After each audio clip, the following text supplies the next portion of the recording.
जय माता दी दोस्तों, स्वागत है आपका हमारे YouTube चैनल पर। आज मैं आपके लिए लेकर आई हूँ मार्गशीर्ष मास के महात्म्य का 6वां अध्याय।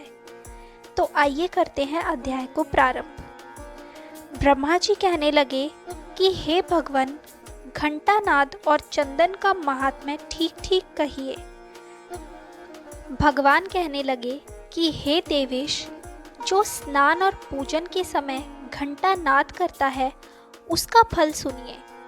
वह मनुष्य हजारों और असंख्य कोटि वर्ष पर्यंत अप्सराओं से सेवित मेरे लोक में वास करता है, क्योंकि घंटा में समस्त बाजे और देवताओं का वास कहा गया है। इसीलिए सब प्रकार से घंटानाद करावे। समस्त वाग्मय घंटा मुझको अत्यंत प्रिय है। इसके वादन से शत कोटि यज्ञ का फल मिलता है। विशेष करके मेरे पूजन के समय मेरी और घंटानाद करे तो 1000 मनवंतर वर्ष पर्यंत तथा असंख्य मनवंतर वर्ष में प्रसन्न रहता हूँ।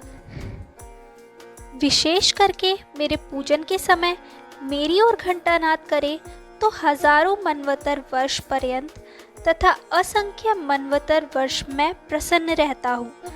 मृदंग और शंखनाद के प्रणव ध्वनि को मिलाकर अर्थात ओंकार ध्वनि को करता हुआ मेरा पूजन करता है, वह निरंतर मोक्ष को प्राप्त होता है। हे पुत्र, जिस जगह मेरे सामने नाद से युक्त वैष्णवों से पूजित घंटा स्थित रहता है, वहाँ पर मुझको ही स्थित समझो।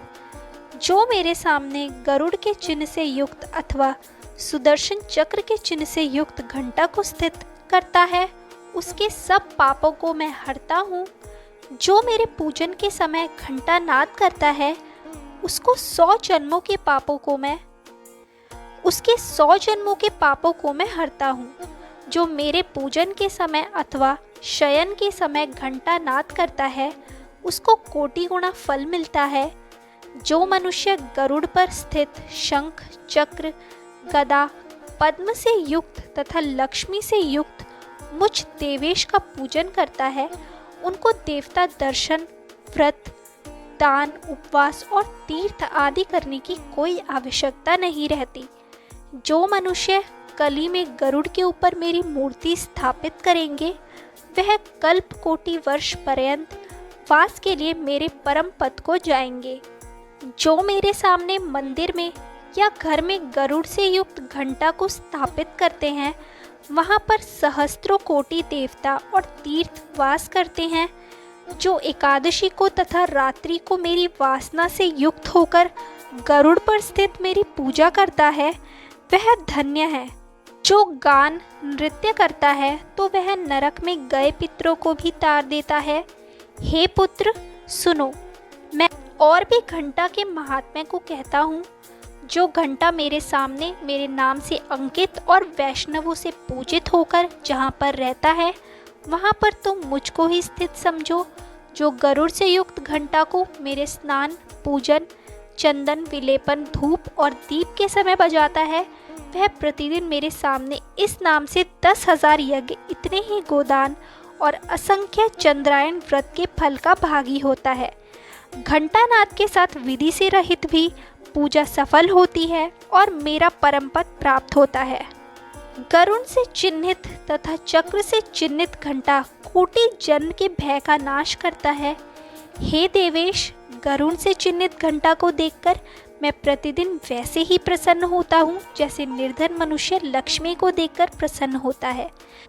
जो घंटा दंड के ऊपर सिर भाग में चक्र को अथवा मेरे प्रिय गरुड़ को स्थापित करता है, वह तीनों लोकों को स्थापित करता है।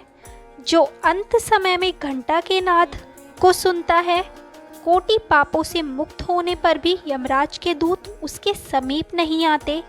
हे पुत्र, घंटा नाद से समस्त पाप नष्ट हो जाते हैं और देवताओं, रुद्रों तथा पुत्रों के उत्सव का कारण होता है। गरुड़ के अथवा चक्र के चिन्हों से चिन्हित न रहने पर भी घंटा नाद से मैं भक्तों पर प्रसन्न रहता हूँ। जिसके घर में गरुड़ से चिन्हित घंटा रहता है, उस घर में सर्पों का भय नहीं होता और अग्नि तथा वज्रघात का भी भय नहीं होता। जिसके घर में मेरे सामने घंटा और शंख स्थित नहीं होता, वह कैसे भगवान और कैसे मेरा प्रिय हो सकता है। अब मैं चंदन का महात्म्य कहता हूँ, जिसको मेरे अर्पण करने से निसंदेह मुझे अत्यंत प्रसन्नता होती है। पुष्प, कपूर, अगा, कस्तूरी, जायफल से युक्त चंदन को अथवा मुझको अत्यंत सुखदायी तुलसी के काष्ठ के चंदन को मेरे लिए नित्य ही देता है। वह मनुष्यों में श्रेष्ठ कली में भगवान का भक्त अनंत युग पर्यंत स्वर्ग में जाकर वास करता है।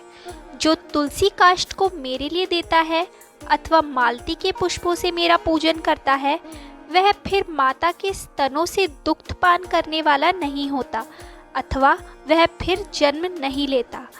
मैं तुलसी काष्ठ के चंदन को अर्पण करने से 100 जन्मों के किए हुए पापों को नष्ट कर देता हूँ, क्योंकि समस्त देवताओं को तुलसी काष्ठ का चंदन अति प्रिय है, वैसे ही पितरों को भी विशेष करके अति प्रिय है।